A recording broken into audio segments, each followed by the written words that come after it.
Good morning students. आज हम करेंगे मुद्रा के मूल्य में परिवर्तन। किस तरह से मुद्रा के मूल्य परिवर्तित होते हैं किसी इकोनॉमी में और उसका क्या इम्पैक्ट होता है, किस कारण से मुद्रा के मूल्य परिवर्तित होते हैं और ये कीमतों से किस प्रकार से संबंधित होते हैं। अर्थव्यवस्था में विभिन्न प्रकार की वस्तुओं और सेवाओं की तुलना में जब मुद्रा की मात्रा बहुत अधिक हो जाती है, जिसके कारण वस्तुओं की कीमतें बढ़ जाती हैं और वस्तुओं की कीमतों में और मुद्रा के मूल्य में या परचेजिंग पावर ऑफ मनी मुद्रा के मूल्य में संबंध होता है। कीमतें बढ़ने पर मुद्रा का मूल्य कम हो जाता है, क्योंकि मुद्रा का मूल्य किसी मुद्रा की एक इकाई में हम कितनी वस्तुओं और सेवाओं को खरीदने की शक्ति रखते हैं या क्षमता रखते हैं, उसे मुद्रा का मूल्य कहते हैं। जैसे हम यदि 1 रुपए में 2 वस्तु प्राप्त कर सकते हैं, यदि उसकी कीमत 50 पैसे हो तो 1 रुपए में 2 वस्तु प्राप्त कर सकते हैं। तो यहाँ मुद्रा का मूल्य हुआ 2 वस्तुएं, क्योंकि मुद्रा की एक इकाई यदि 1 रुपए में 2 वस्तुएं लेते हैं तो यहाँ मुद्रा की क्रय शक्ति 2 वस्तु मानी जाती है, जबकि वस्तु का मूल्य यहाँ पर 50 पैसे प्रति वस्तु है। अब ऐसी स्थिति में यदि वस्तु का मूल्य यानी वस्तु की कीमत 50 पैसे से बढ़कर 1 रुपया हो जाए तो अब मुद्रा की क्रय शक्ति पहले की तुलना में, जब पहले हम 2 वस्तुएं ले सकते थे, अब हम 1 रुपए में 1 वस्तु ही प्राप्त करेंगे। तो यह निष्कर्ष क्या निकला कि वस्तु की कीमतें अधिक होने पर मुद्रा का मूल्य कम हो जाता है। तो एक ये चीज क्लियर हुई कि वस्तु के मूल्य में और मुद्रा के मूल्य में विपरीत संबंध पाया जाता है। किसी वस्तु की कीमत बढ़ती है तो मुद्रा का मूल्य कम हो जाता है और किसी वस्तु की कीमत कम होती है तो मुद्रा का मूल्य बढ़ जाता है। अब मुद्रा के मूल्य के इस परिवर्तन को हम विभिन्न स्थितियों से जान सकते हैं। इनको हम 4 तरह से जानने का प्रयास करेंगे, जिसे मुद्रास्फीति,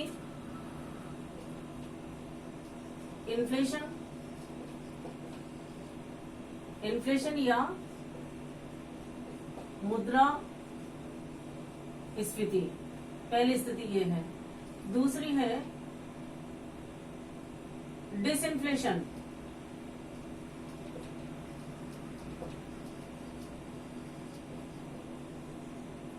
या मुद्रा अपस्फीति। तीसरा है डिफ्लेशन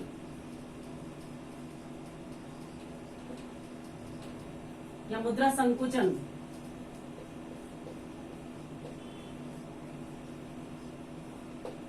और चौथा है रिफ्लेशन या मुद्रा संस्फीति।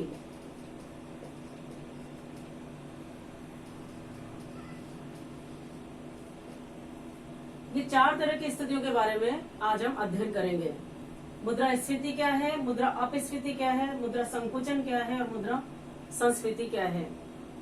इनमें से यदि आप मुद्रा स्फीति को भी जान पाओगे तो इन स्थितियों को जानना आपके लिए आसान हो जाएगा। तो मुद्रा स्फीति या इन्फ्लेशन में या मुद्रा स्फीति में हम उन स्थितियों के बारे में चर्चा करेंगे जो कि संपूर्ण अर्थव्यवस्था में उत्पादन की तुलना में अर्थव्यवस्था में मौद्रिक आय को अधिक बताएंगे। ऐसी परिस्थितियां जो इकोनॉमी में कुल उत्पादन या वस्तुओं और सेवाओं की तुलना में यदि आय का प्रवाह या मौद्रिक आय तुलनात्मक रूप से अधिक होगी तो उससे कीमतों में वृद्धि होगी और बढ़ती हुई कीमतों को ही मुद्रास्फीति का नाम दिया जाता है। तो इसको समझने के लिए हम ये कह सकते हैं पारिभाषिक रूप में, चाहे किसी भी अर्थशास्त्री ने मुद्रास्फीति की परिभाषा दी हो, उससे निष्कर्ष ये निकलेगा कि यदि उत्पादन की तुलना में मौद्रिक आय जब अधिक होती है तो ऐसी स्थिति में कीमतों में वृद्धि होने के कारण मुद्रा का मूल्य कम हो जाता है। इस स्थिति को मुद्रास्फीति कहा जाता है। अब जैसे पीगू ने बताया है कि यदि निम्नलिखित स्थितियां अगर अर्थव्यवस्था में मौजूद हो तो उसे हम मुद्रास्फीति की स्थिति मान सकते हैं। पहली स्थिति उन्होंने बताई, उन्होंने तुलना की है उत्पादन में और मौद्रिक आय में।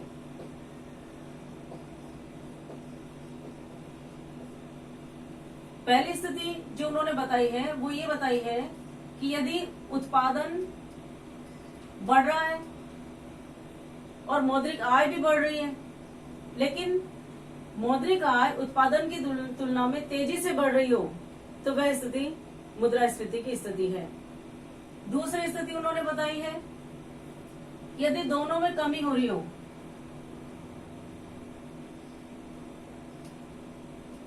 उत्पादन में भी कमी हो रही है और मुद्रा की मौद्रिक मात्रा में भी कमी हो रही है, लेकिन उत्पादन की मात्रा तेजी से घट रही हो, तो वह भी मुद्रास्फीति की स्थिति मानी जाएगी।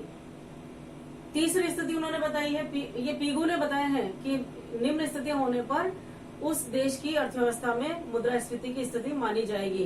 पहला बताया कि उत्पादन बढ़े और मौद्रिक आय भी बढ़े, लेकिन मौद्रिक आय तुलनात्मक रूप से अधिक तेजी से बढ़े।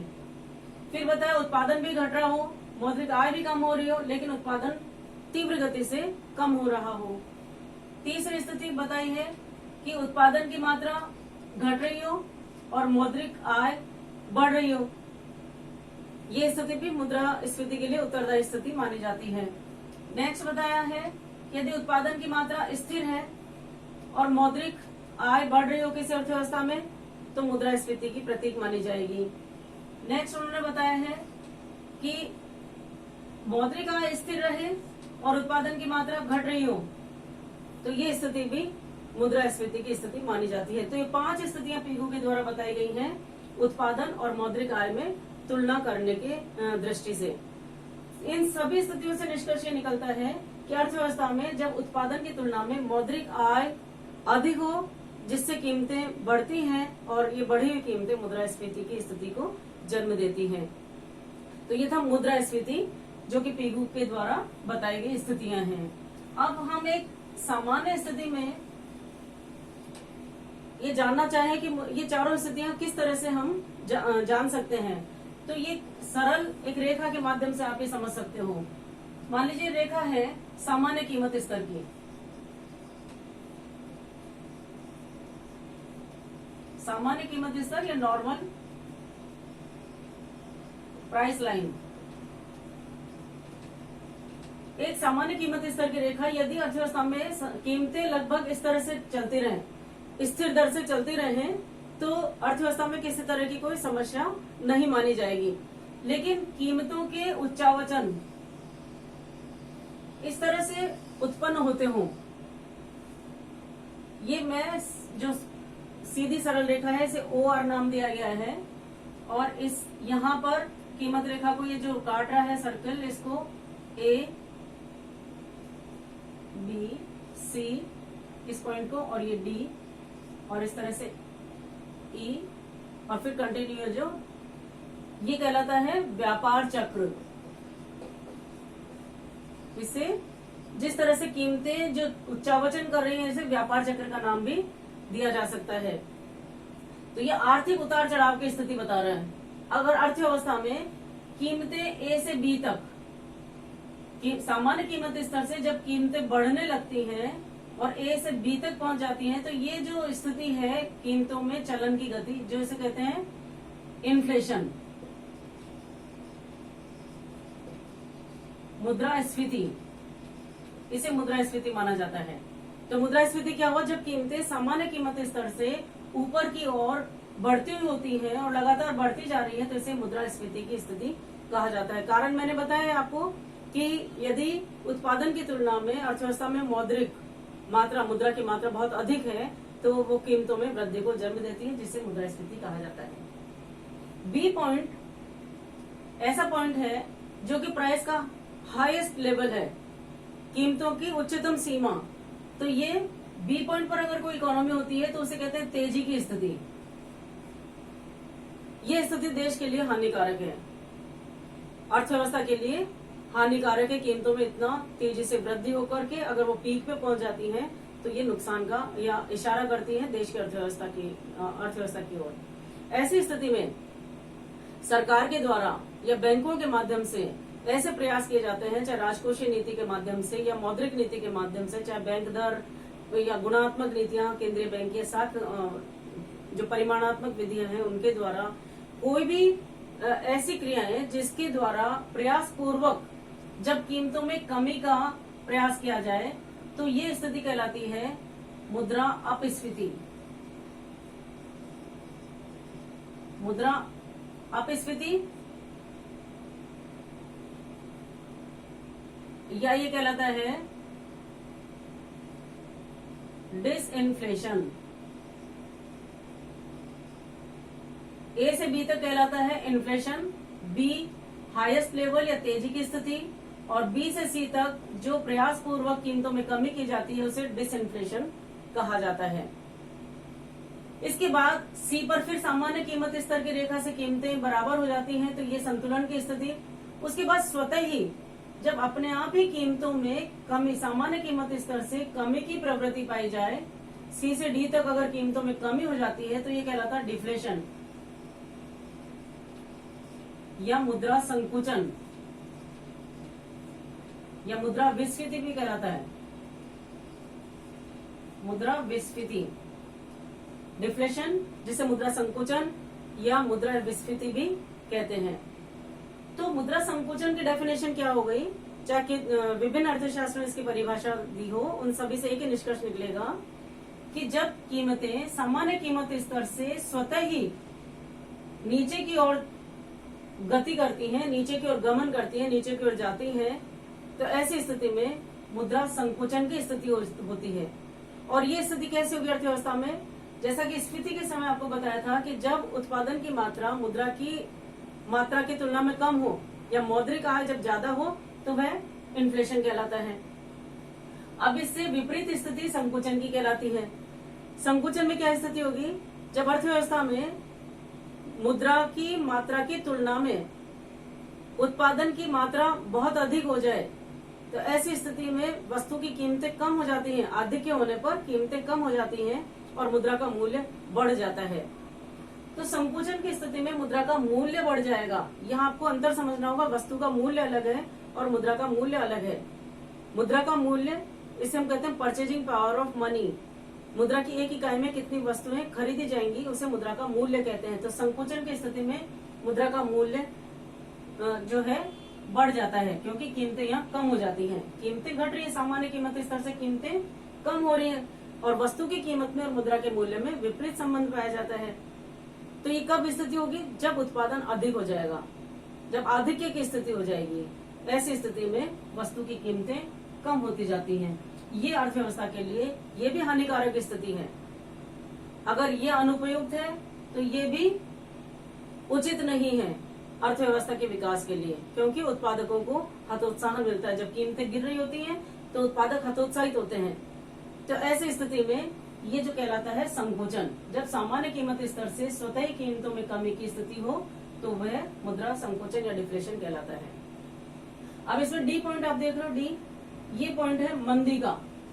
बिल्कुल बॉटम पर जब कीमतें आ जाती हैं तो ये मंदी, विश्वव्यापी मंदी जब अर्थव्यवस्था में हुई थी, तीसरा की मंदी जिसे हम कहते हैं, वो ऐसी स्थिति थी जब कीमतें बहुत कम हो गई थी, बिल्कुल न्यूनतम। ऐसी स्थिति में सरकार को प्रयास करने पड़े थे, वही राजकोषीय नीति या बैंकिंग मौद्रिक नीति के द्वारा, सरकार के प्रयासों के द्वारा जब कीमतों में वृद्धि की जाए, सरकारी प्रयासों से या बैंकों के माध्यम से कीमतों में, चाहे वो तरीका उत्पादन की मात्रा हो, सरकारी व्यय का प्रभाव हो, किसी भी, या मुद्रा की मात्रा पर नियंत्रण करके, ऐसी स्थिति में जब कीमतों में वृद्धि के प्रयास किए जाते हैं तो ये कहलाता है रिफ्लेशन। रिफ्लेशन या मुद्रा संस्फीति। तो अब देखिए यहाँ भी कीमतों में वृद्धि के प्रयास किए जा रहे हैं और ये भी कीमतों में वृद्धि है, लेकिन ये जो कीमतों में वृद्धि है ये स्वतः होने वाली कीमतों में वृद्धि है, जिसे हम स्फीति कहते हैं। जबकि मंदी के बाद जब सरकारी प्रयासों के द्वारा या मौद्रिक संस्थानों के द्वारा जब कीमतों में वृद्धि के प्रयास किए जाते हैं, तो मंदी से निकालने के लिए, उबारने के लिए जब कीमतों में वृद्धि के प्रयास किए जाते हैं तो उसे रिफ्लेशन या मुद्रा संस्फीति कहा जाता है। तो आपने जाना ये फिर व्यापार चक्र, ये समस्त अर्थव्यवस्था में चलते रहते हैं, जबकि देश के विकास के लिए एक स्थायित्व दर से जो मुद्रा का मूल्य चलता है वह देश के विकास के लिए सही माना जाता है। आर्थिक उतार चढ़ाव की स्थितियां, जब तेजी और मंदी की स्थिति अर्थव्यवस्था में चलती है तो इस पर सरकार के द्वारा नियंत्रण की आवश्यकता होती है। तो इस प्रकार आपने जाना कि मुद्रा के मूल्य में परिवर्तन से अर्थव्यवस्था में किस तरह की स्थितियां देखने को मिलती हैं। ये हमें मिलता है इन्फ्लेशन, डिसइन्फ्लेशन, डिफ्लेशन और रिफ्लेशन, यानी मुद्रास्फीति, मुद्रा अपस्फीति, मुद्रा संकुचन और मुद्रा संस्फीति, और फिर ये अर्थव्यवस्था में ये कंटिन्यूस तरह से चलता रहता है। तो आज आपने ये जाना कि मुद्रा के मूल्य में परिवर्तन होने पर अर्थव्यवस्था में किस प्रकार की स्थितियां उत्पन्न होती हैं। Thank you.